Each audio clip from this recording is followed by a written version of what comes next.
Right then, okay, issue number 42. Really went on for a while, that previous issue, because I had so much to talk about with it being double and so many interesting things. So I'm hoping this won't go on as long, but you never know. I might, because I'm already loving what we get in this issue, which is Molog the Mighty. Now, let's just say this straight out. It's a named Troggoth. I think that's how you say it. So we've got quite an interesting, obviously a Gloomsight character.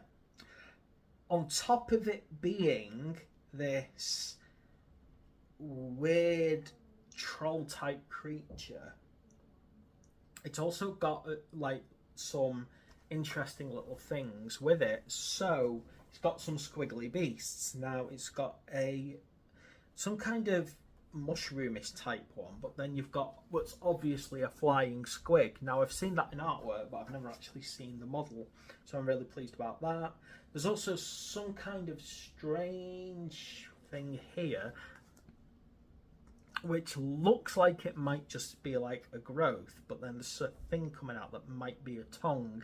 So these three things might be like dangerous to anyone who gets near. Well, a flying squig with those teeth is definitely dangerous to anything that gets near it. That's the point of a squig. It's a dangerous pet. So that's going to be quite an interesting thing to work with. Okay, let's delve in then. So, magic in the realms. So sometimes magic comes under its own header up here, but this is part of the Age of Sigmar talking about magic within those realms. Again, so you got the magic of Isaiah, the magic of Ashki. So yeah, oh right, yeah. So you've got the types of magic per realm, and the type of magic that they create. Now, again, it's these are synonymous with the 8 winds of magic from Old Hammer. You know, the life, the death, the dark, the bright, the light, the beast, the what's it now? Yeah, so I like it because you get like specific wizards per type, which I'm always happy about. So I'm liking the idea of sort of reading into those. I like magic. I always like magic, and I've always been someone who loves Oryx. I love wacky magic, and that also goes back to the fact that I'm a traditional dwarf player, and I love runes. In fact, so not only do I love magic, I love not having magic, and I actually like having a force where all the magic is inscribed on the weapons, you know, pulled in and solidified. Right, let's learn about Molgoth the Mighty. So he's a dank hold Troggoth. So that's the type he is. That's quite interesting. So obviously lives in dark, dank caves. So I have some Rotgut Troggoths. I bought them just because I liked them. I bought them ages ago. So it's nice to have a different kind of Troggoth. Spend most of their lives asleep. The Molgoth the Mighty is one such Troggoth, and he wanders the realms with his companions looking for a new home. They fight their foes with spores, clubs, and teeth.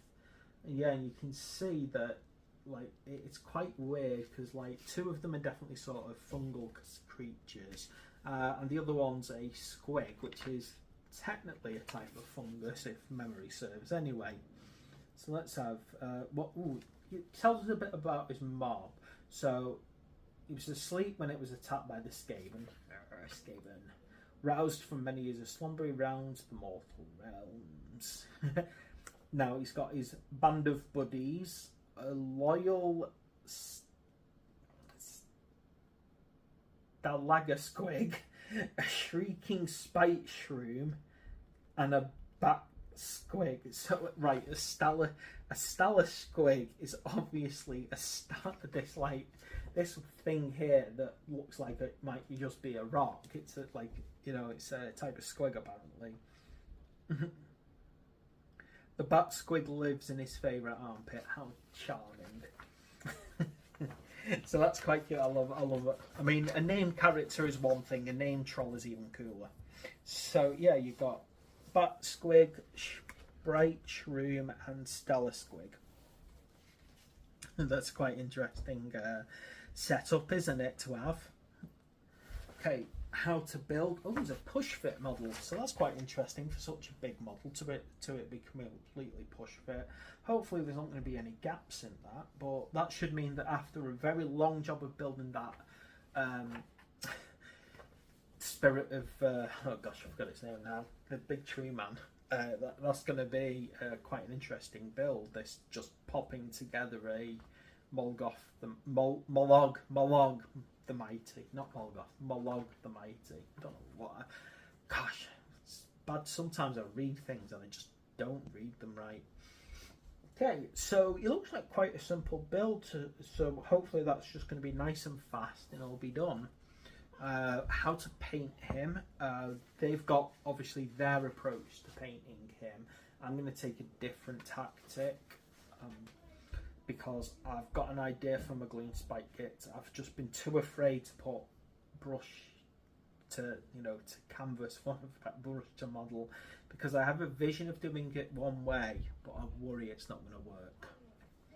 So we've got some quite interesting stuff though. Oh, he's got a jabber toad in one of his hands. Maybe he eats them. They're probably very nutritious.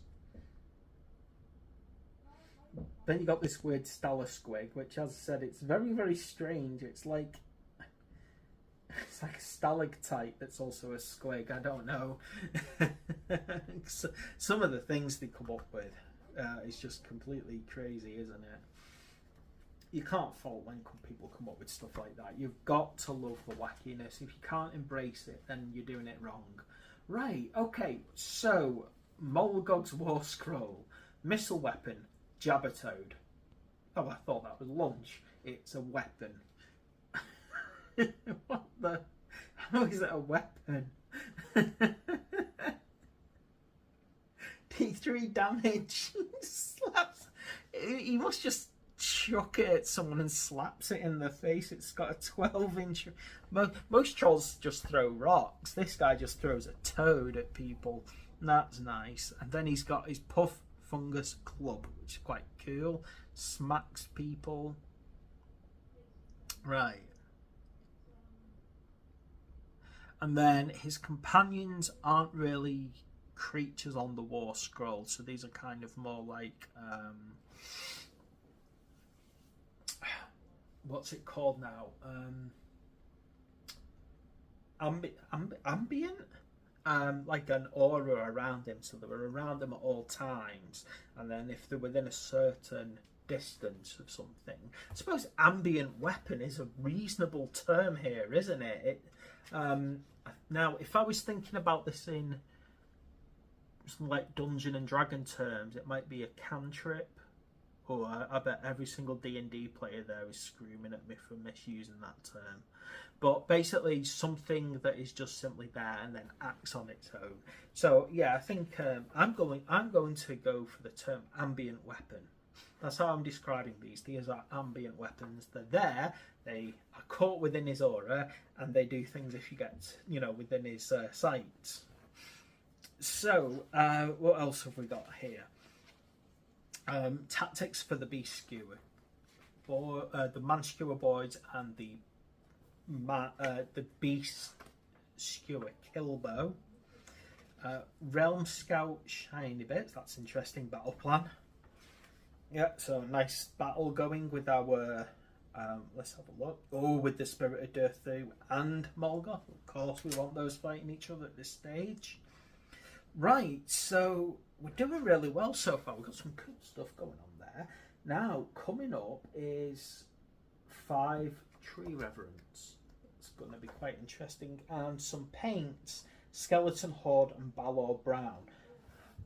Balor Brown, I need some of that. I've run out of it. Great. Skeleton Horde, I just bought some of that. That's annoying. Never mind. I'm doing Deathwing Knights, so I needed Skeleton Horde. Of couldn't avoid it. Tree Reverence are coming now. I think we've already got some Tree Reverence, but that was the named mob of them, wasn't it? Right, here we go then. So this is it. Now you can tell this is a cool model. As I said, I just like looking at stuff like this. Size wise, actually, if I were to get one of the Rock Gut Troggoths, I think the Rock Guts are taller than him, to be quite honest. I think they're, going to be taller, but he's definitely broader and heavier set on the shoulders. So it's kind of it's good to get that interesting trade-off. Facial features, however, definitely kind of, again, it's recognisable as a Troggoth, but it's different to the Rock Gut ones. And if I were to look at, I don't know what they're called, but they're kind of like a river version. We called them river trolls in Old Hammer, so I don't know what they're called in Age of Sigmar. But this is quite interesting because it seems to be not a rock gut, not a river. It's a cave dwelling one. So, like watery cave dwelling one. So that's quite an interesting choice to be, and I really like that. So, and he's got some good weapons, and he's got his entourage of weird squiggly beasts again, which I like. It's an interesting thing. If you contrast that against Griffhounds, that's a nice little contrast. So there we go. It's push fit, so that should be actually quite a nice simple build. So there we go. We're done with this one,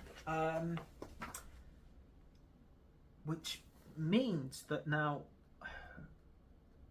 So I think basically I'm planning on moving house. Hopefully it'll all go to plan. But basically, not this one, but the next one might be my last one in this house before I move house. So we'll see how that goes. I've got to get all those put together before I move house. And now I ended up buying a carry case. So anyway, there we go. Oh, my camera went off. It must have got bored of me chatting. Right then, so there we go. I think we've had a good set of issues there. I'm really happy with the models. Please like and subscribe, and I will see you when I build them.